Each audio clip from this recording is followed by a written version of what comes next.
Vamos para mais uma. Qual a relação da oração com a volta de Jesus? Outra grande aí, Ângelo.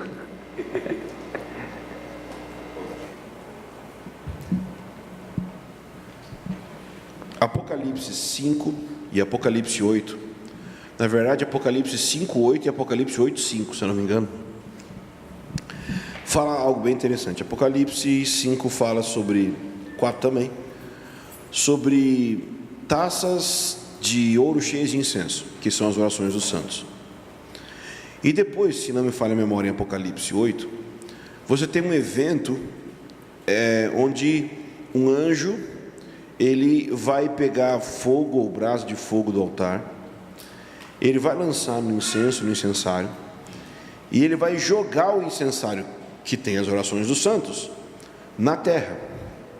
E então começam os juízos ali, né? Começam os juízos de Apocalipse. Então eu acredito que os juízos que vão acontecer no fim dos tempos são resultantes do clamor do povo de Deus por justiça. Não necessariamente por vingança, mas por justiça. Ainda que em Apocalipse 5, Apocalipse 6, o quinto selo que é aberto, você vê mártires debaixo do trono, dizendo: até quando não vingarás o nosso sangue daqueles que habitam sobre a terra? Então, provavelmente nesse período aí da grande tribulação vai ser o ápice do movimento de oração no mundo, porque imagine que a sala de oração do céu vai estar cheia de mártires orando, eles oram bem, né? Então, e vai ter outros muito fortes na terra orando também. E o que eles clamam? Vingança.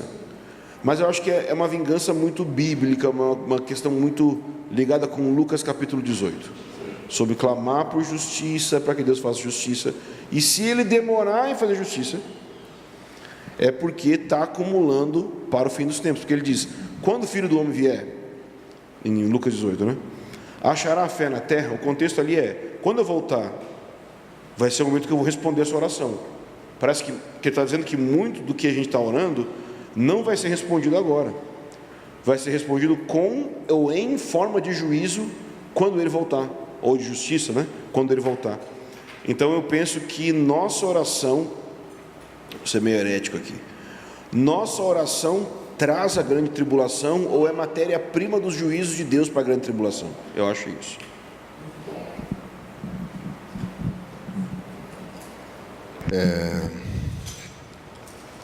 Eu volto a bater na mesma tecla que eu estava no início, né? Que eu ainda percebo que a gente não tem a consciência escatológica do movimento de oração e não tem ainda talvez a dimensão do quanto a oração me coloca dentro dessa agenda escatológica. Então, a oração, à medida que eu oro, eu aprendo a orar, oro certo e as coisas vão se encontrando. Então, só que isso, cara, vai ser muito, muito pesado, eu acho. Tem um paradigma que eu acho muito interessante. Quando os discípulos querem orar e Jesus está dormindo, e quando Jesus quer orar e os discípulos estão dormindo. Então são dois paradigmas assim que eu acho que ainda a gente está no primeiro estágio, que é quando a gente quer orar por coisas que Jesus está descansando e a gente quer descansar em coisas que Jesus está clamando.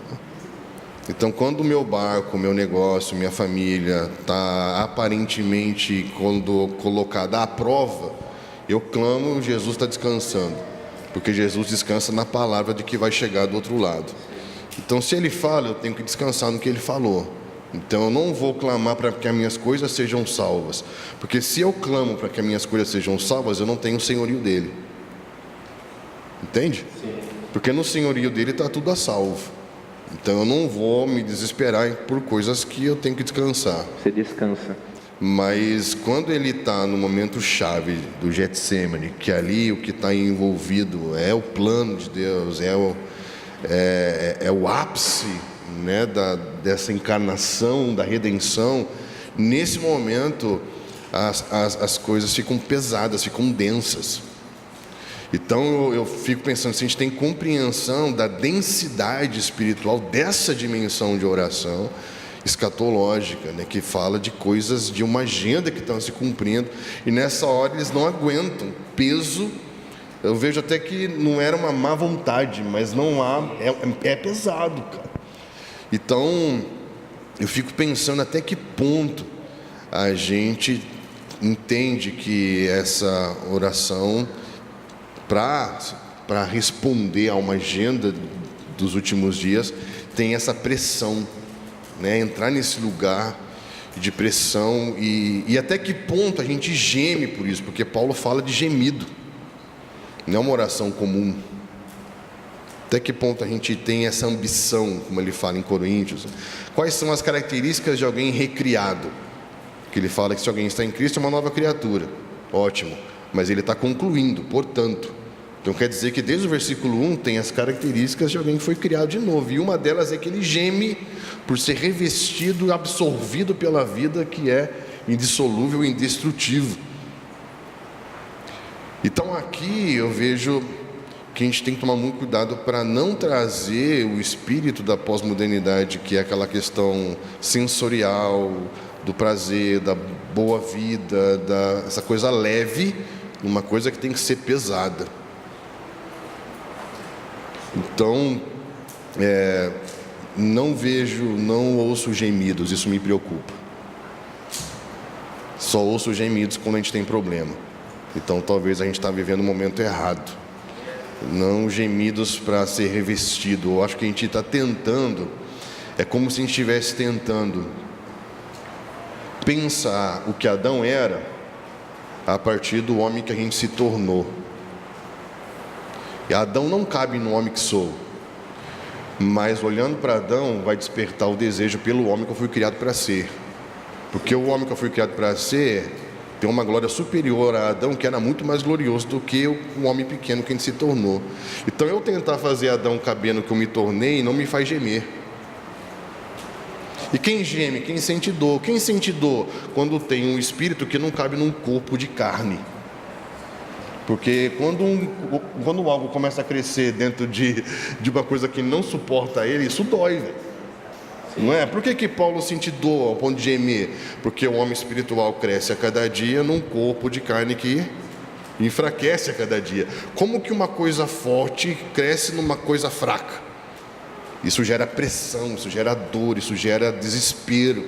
Então quando ele fala que o sofrimento do tempo presente não se compara com a glória que há de ser revelada, a gente precisa reinterpretar isso, porque a gente acha que o sofrimento do tempo presente quer dizer perder coisas, não ter coisas na pós-modernidade. E não é. Ele não está sofrendo porque lhe falta coisa, ele está sofrendo porque ganhou uma coisa. Muito bom. Não é? Muito porque bom. esse texto está falando de herança, velho. Eu recebi a primícia, eu recebi o penhor do Espírito, e isso me faz sofrer. Isso me faz sentir peso. Meu Deus, eu não aguento mais viver nesse mundo. Jesus volta logo. Então eu creio que esse é o espírito de oração que eu acho que a gente tem que buscar, do gemido, do sofrimento.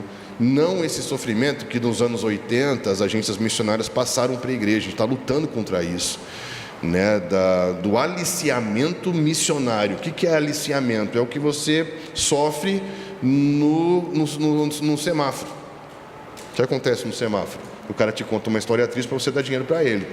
E as agências missionárias, a partir dos anos 80, começaram a usar do sofrimento do campo para que a igreja compadecida comece a despejar rios de dinheiro em agências missionárias, que o dinheiro nem sempre chega no campo. Então você vai perceber que, na verdade, é uma perspectiva totalmente errada, porque o sofrimento não tem a ver com isso. Esse não é o sofrimento da igreja missionária. O sofrimento da igreja missionária é: nós recebemos algo. Estão entendendo? Eu sofro pelo que eu tenho, não sofro pelo que me falta.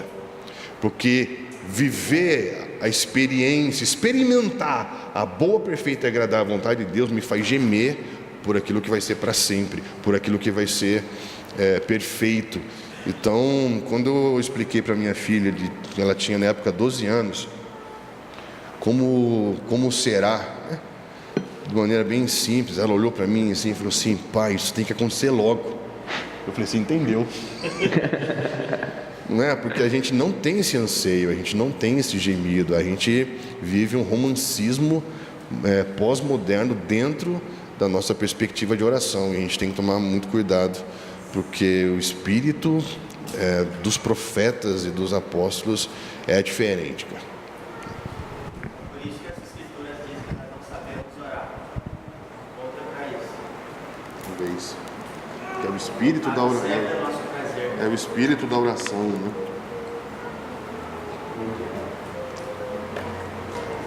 Talvez a gente parta para a última aqui antes das perguntas do pessoal. Nos dê algumas dicas para uma vida prática de devoção, de oração sustentável.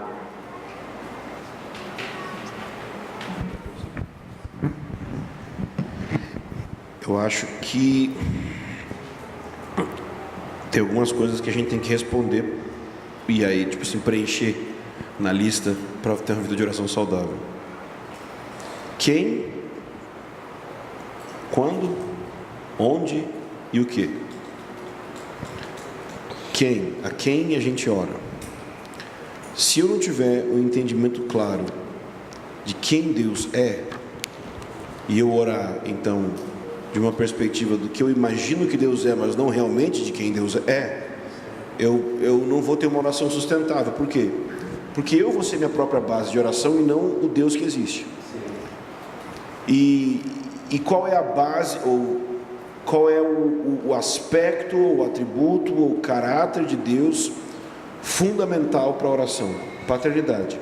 Pai nosso que está no céu. Então, quando Jesus vai ensinar sobre isso, ele fala da paternidade de Deus, mas é óbvio que ele inclui aí a transcendência dessa paternidade. Pai nosso que está nos céus. Então, é pai, mas está no céu. Não é papaizinho, queridinho, e nem grandíssimo Deus eterno Pai. Entendeu? É pai que está no céu. Sim. É pai, é íntimo, é amor, mas cuidado, porque teve gente que já morreu chegando perto dele. Então tem esse equilíbrio. Então, quando eu sei a quem eu oro, agora eu preciso saber quando e onde eu vou orar. Então, se você não tem uma agenda de oração, onde você estabelece os horários que você vai orar, você não vai orar nunca. A pessoa que diz, eu oro em todo tempo, essa pessoa nunca ora. A pessoa que diz, quando você pergunta assim, quantas horas de oração você ora por dia? Ele fala, nossa, eu nunca paro de orar. É a mesma coisa que eu falar assim, nossa, não, eu tenho relacionamento 24 horas com a minha esposa. Sim, mas uma coisa é relacionamento, do tipo, estamos juntos, andamos de carro junto, viajamos junto. Outra coisa é a gente parar, olhar um no olho do outro e ter uma conversa que tem expressão de amor. Isso, muitos casamentos, as pessoas vivem juntas, são grandes amigos, mas não têm essa experiência, e o casamento acaba. E essa experiência é a oração. Ninguém ora sem cessar, porque quando a Bíblia diz orar sem cessar, ela não diz para o indivíduo, ela diz para uma igreja em Tessalônica, orai sem cessar. Você nunca vai ficar 24/7. Não vai, você vai esquecer de Deus várias horas. Você lembra de Deus quando você chuta o minguinho no canto de uma mesa? Eu lembro do Satanás. Então, você não ora todo o tempo. Você precisa então definir quando você vai orar, senão você nunca vai orar. E você tem que definir onde você vai orar. Por quê? Porque se cada vez que eu chego no horário, eu vou descobrir na minha casa, ou na minha empresa, ou seja onde eu estiver, o lugar que eu vou orar, eu nunca vou conseguir orar também. Então eu posso, se você tem na sua casa aí um cantinho que você pode já deixar organizado para isso, deixa, ok? Por exemplo, coisas que eu estou aprendendo com o tempo: orar perto da prateleira de livros faz mal. Muito bom. Não é? Pá, velho, eu tô orando aqui, ó.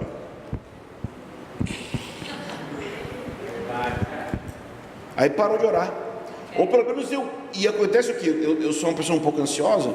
Eu vou olhando todos os livros que eu tenho que ler, e eles são separados por categorias. Então, caraca, essa categoria tem esses livros. Nossa, eu passo mal. Então eu tenho que, no mínimo, virar as costas para os livros. Às vezes pode ser no lugar em aberto, às vezes, cada um tem que saber aonde. Agora, o que você vai orar também é muito importante. Porque tudo bem, o cara, Deus me ama, Deus existe, eu vou orar todo dia às 6 da manhã, na minha sala de estar. Aí você chega lá para orar: Deus, o cara ora pelo planeta inteiro em 3 minutos, não tem mais o que falar. Então o cara é importante ter lista de oração, a boa e velha lista de oração. E aí você pode ter lista de oração pela sua própria vida, que inclui intimidade com Deus, ministério, tudo mais. Você pode ter uma lista da sua igreja, nome dos irmãos, ou da sua família, nome da sua família. Sabe como é que eu entrei no ministério profético? Orando pelos meus parentes. Eu começava a orar pelos meus parentes e eu começava a receber palavra de conhecimento enquanto orava. E aí eu ia orando a palavra de conhecimento, só que eu nem sabia que era palavra de conhecimento, depois que eu fui descobrir. Então faz uma lista de oração. Então, a quem eu oro? Um pai íntimo, amável e transcendente e santo. Quando eu marco um horário, todos os dias eu vou orar naquele horário, onde eu marco um lugar, e então não vou ter que ficar procurando cada vez que eu for orar. E o que? Eu sei o que vou orar, vou ter uma lista de oração que vai me ajudar. Tem que ser assim? Não. É assim que eu faço. Vírgula, abre parênteses. Mas eu estava aconselhando um jovem esses dias, e ele falou para mim: eu estou mal, estou me sentindo longe de Deus, não estou conseguindo orar, não estou conseguindo clamar e tal, e tal, e tal. Aí eu pensei: cara, mas teoricamente, assim, imaginando, né, Deus está parado do lado dele. A bem da verdade, está morando dentro dele. Ele está reclamando que não consegue orar, mas por que ele não fala com Deus que está próximo, naquela hora? Em vez dele falar comigo que não está conseguindo orar, por que ele não fala para Deus que não está conseguindo orar? Então, existe um aspecto que às vezes a gente coloca a oração como uma coisa tão... uma atividade, tipo um exercício que eu tenho que fazer para emagrecer. Imagina, se fosse exercício para emagrecer, eu nunca mais ia orar. Então, você tem que colocar assim, às vezes tem que baixar o nível. E tipo, poxa, tem vezes que eu só fecho o olho e eu sei que ele está na minha frente e eu não consigo falar nada. Às vezes não, às vezes eu não falo palavrão, mas chego perto, quando eu estou orando pelos irmãos da igreja principalmente. Então, às vezes a gente está querendo chegar num ponto que não... Bom, desculpa, pastor, falar demais, eu vou acrescentar mais uma. Tem um grande motivo pelo qual a gente para de orar. Chama pecado. A gente peca e para de orar. O que a gente está dizendo é o seguinte: é que meu pecado me impede de ministrar a Deus. O que a gente está dizendo também, em outras palavras, é que minha santidade me autoriza a ministrar a Deus. Só que a Bíblia diz que não é nenhum nem outro, é o sangue de Jesus que faz isso. Então, uma compreensão do Evangelho é a base de toda a vida de oração. Se você não sabe que é aceito por Deus, de saída, você vai querer ser aceito por meio de orar. Aí é melhor não orar.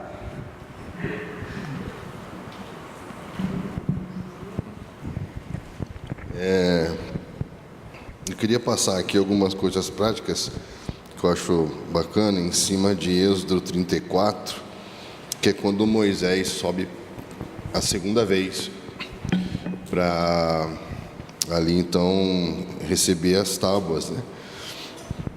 E eu percebo aqui como o próprio Deus está falando com Moisés sobre alguns passos práticos.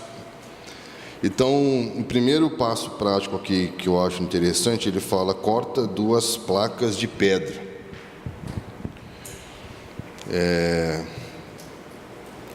Quando a gente vai trabalhar esse tempo de oração, você tem que, primeira coisa, ter uma disposição em se preparar para esse tempo. Então você tem que levar um lugar para anotar o que você vai ouvir. Eu já perdi muita coisa por não levar a sério os insights que a gente tem nesse tempo. Mas você só consegue ouvir também se você tiver paciência com você para se concentrar. É muito difícil quando você nunca ora, achar que você vai conseguir orar logo de cara 1 hora, né? Porque você vai ter muita dificuldade de concentração, de se concentrar nele, de se concentrar na presença dele. Então você vai ter que ter paciência com você mesmo, né? Com a agitação interior. Então nós somos pessoas extremamente agitadas, a nossa mente é extremamente agitada, né? E uma dica prática é você eliminar ruídos, né? Eliminar ruídos. A gente é muito barulhento e às vezes a gente gosta de um ambiente barulhento para disfarçar o barulho que a gente tem dentro. Então, primeira dica: não use música, porque música disfarça o seu barulho interior. Eu não levo o violão para o movimento de oração. Eu uso ele depois que eu saio do encontro de oração, porque eu não preciso da música para acessar, mas eu preciso da música para expressar o que eu acessei. Então você vai se libertar da música. Uma dica para quem está começando, porque você cria um vício, uma dependência do barulho, e você precisa encontrar o silêncio. Estamos juntos? Uma dica. Então, e leva algo para que você anote. Eu acho que sobe a mim disposição. Você vai ter que ter disposição. Uma coisa que o Ângelo fala e que eu acho sensacional: não espere ter vontade, né? Sobe. Então, e perceba que há um chamado de Deus para Moisés: sobe a mim. É uma planície ou uma montanha? Estão entendendo? Tem um grau de dificuldade? Tem um grau de esforço? De dedicação pessoal? Então você vai perceber em Mateus e Marcos, são 2 perspectivas diferentes. Marcos, ele enfatiza a multidão que ficou na planície, e Mateus enfatiza os discípulos que subiram a montanha para ouvir o sermão do monte.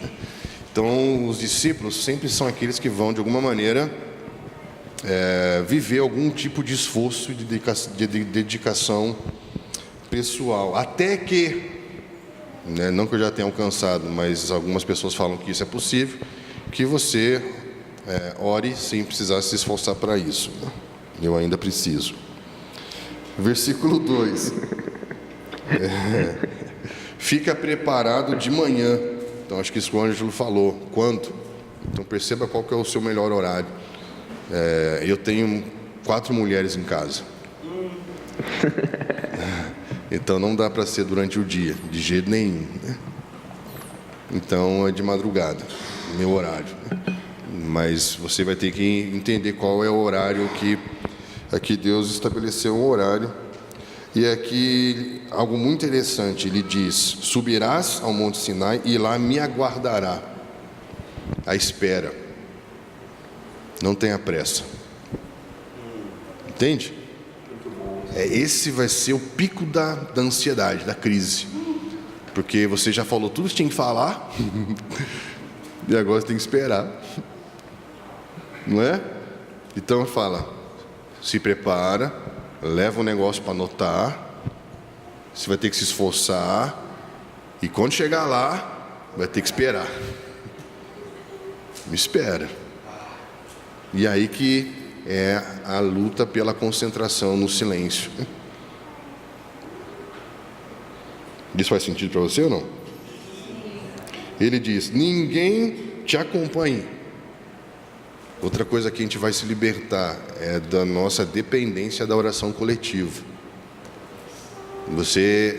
A gente ora muito o Pai Nosso, mas entra pouco no teu quarto e fala com teu pai. Então, aqui fica muito claro, o povo poderia ir até entende? Vai até um ponto da montanha, depois dessa montanha você sobe sozinho. Isso quer dizer que existe um limite para a oração coletiva.